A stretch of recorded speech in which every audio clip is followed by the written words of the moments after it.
Quando eu era adolescente, frequentei uma daquelas igrejas onde as pessoas caíam para trás, tinha unção da prosperidade, unção do riso, unção do leão. Lá os temas das mensagens eram coisas do tipo 5 passos para Deus destravar os seus projetos, a queda do seu gigante e por aí vai.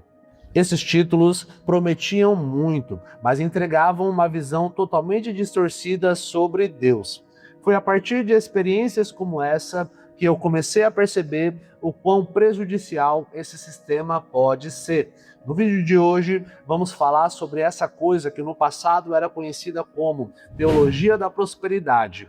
O tempo passou e essa heresia voltou com uma nova roupa, uma linguagem mais sofisticada. E agora ela é conhecida como Evangelho Coach. E precisamos reconhecer, ela se tornou bem mais sutil, mas não se engane, ela continua tão perigosa quanto sempre foi.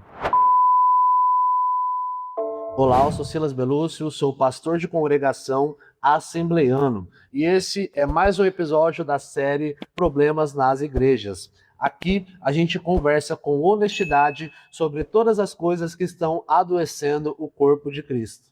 Agora, para você se contextualizar no assunto, deixa eu te contar uma cena que ficou gravado na minha memória. Houve uma época que minha mãe estava passando por uma situação difícil. A gente vivia apertado financeiramente. Mesmo assim, ela se esforçava muito para que nós, os filhos, não passássemos necessidade nenhuma. Para resumir a história, uma vez ela foi buscar orientação do pastor da nossa igreja, o que é uma coisa comum em momentos difíceis da vida. Eu me lembro que quando eles sentaram para conversar, a primeira coisa que ele disse foi: eu observei que a irmã não deu o dízimo esse mês e agora está aqui buscando aconselhamento. Observe só, uma membro da igreja chega com uma dor real para se aconselhar com o seu líder e a primeira resposta pastoral é questionar o pagamento do dízimo. Isso realmente é lamentável. Foi só com o tempo, com maturidade, a leitura da Bíblia, que eu fui entender que o Deus que me apresentaram naquele lugar definitivamente não era o Deus verdadeiro. A questão que surge é: como a gente faz para identificar esse falso cristianismo, esse abuso religioso que o Evangelho Coach promove? Primeiro de tudo, precisamos entender o que é essa teologia da prosperidade e como ela se manifesta em nosso meio. Então, vamos entender tudo isso na prática a partir de agora. Mas antes, deixe um comentário aqui embaixo se você já presenciou alguma situação desse tipo. Seja com você, com algum amigo, familiar, parente seu. A gente quer saber a sua opinião, combinado? Então vamos lá. O termo coach vem do mundo corporativo. Um coach existe para uma função específica, te ajudar a alcançar os seus objetivos. Ele está a serviço dos seus sonhos, das suas metas e do seu potencial. Esse cristianismo manipulador traz a mesma ideia, só que coloca Deus nesse papel. Ou seja, ele só existe para te ajudar a prosperar, vencer na vida e se destacar. Isso tudo, curiosamente, quase sempre tem a ver com o sucesso financeiro, reconhecimento social e uma vida extremamente confortável. Eu vou mostrar agora quais são as 3 marcas principais que vão te ajudar a reconhecer essa teologia completamente antibíblica. Eu tenho certeza que você vai reconhecer algumas delas. A primeira marca é: o sofrimento nunca é formativo, ele sempre é culpa sua ou culpa do diabo. Nessa ideologia religiosa, quando a vida aperta, a resposta quase sempre é a mesma: falta de fé, falta de dízimo, pecado não confessado, maldição hereditária. Nunca existe a possibilidade de que Deus esteja usando essa dificuldade para formar o seu caráter, por exemplo, ou que aquela dor tenha algum propósito maior do que o seu conforto. Em outras palavras, o sofrimento sempre é culpa sua ou culpa do diabo. Só que não é isso que a Bíblia nos mostra. Por isso, eu quero te lembrar o que Paulo escreve lá em Romanos, dizendo que devemos nos gloriar nas tribulações, sabendo que a tribulação produz a paciência, e a paciência a experiência, e a experiência a esperança. Agora que você começou a entender melhor como essa heresia pode ser prejudicial para o Evangelho, eu quero te convidar a se inscrever nesse canal para continuar aprendendo como identificar essas mentiras que surgem para derrubar a nossa fé. Então, clique no botão aqui embaixo, se inscreve e ative o sininho, combinado? A segunda marca é: a fé sempre é uma ferramenta e nunca um relacionamento. Nesse sistema, a pregação é cheia de promessas de bênçãos, mas quase nunca se fala em cruz ou sobre negar a si mesmo.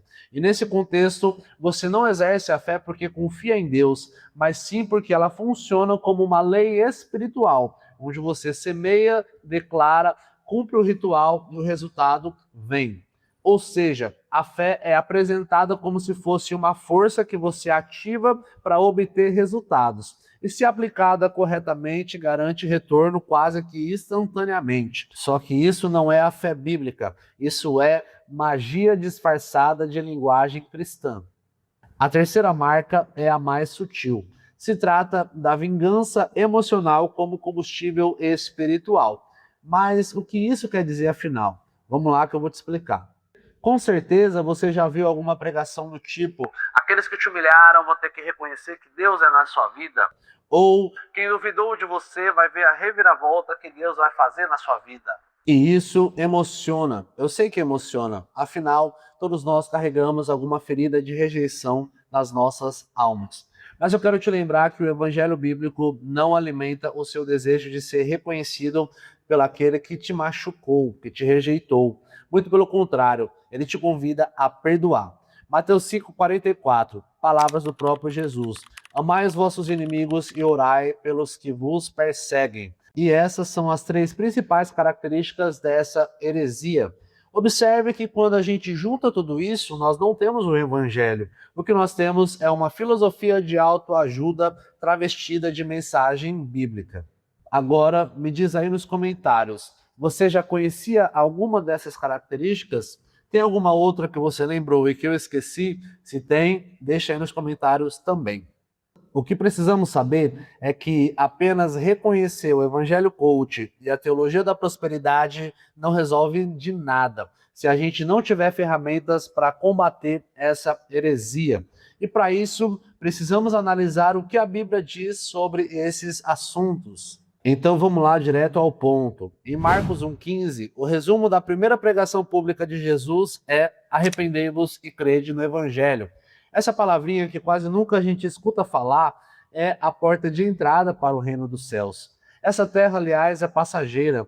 Tudo aqui vai ficar para trás. Não importa os sofrimentos passados, não importa as coisas que você conquistou. Tudo isso não vale de nada perto da glória de Jesus. A pregação dos apóstolos também não era rompendo o impossível pela fé, nem nada do tipo, mas sim o arrependimento, ou seja, eles pregavam que era necessário crer no Evangelho e se arrepender.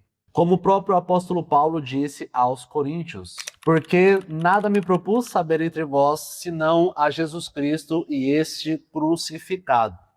O mesmo Paulo comenta lá em Filipenses, no capítulo 3, dizendo que considera todas as suas conquistas, ou seja, a sua educação, a sua posição, a sua reputação religiosa como lixo. A palavra no original do grego é skubala, que significa literalmente esterco, excremento. Olha como isso soa pesado. E por que Paulo considera tudo como esterco somente para ganhar a Cristo? Assim, podemos concluir que o Evangelho Bíblico não coloca o homem no centro. O que ele faz é tirar o homem do centro e colocar Cristo.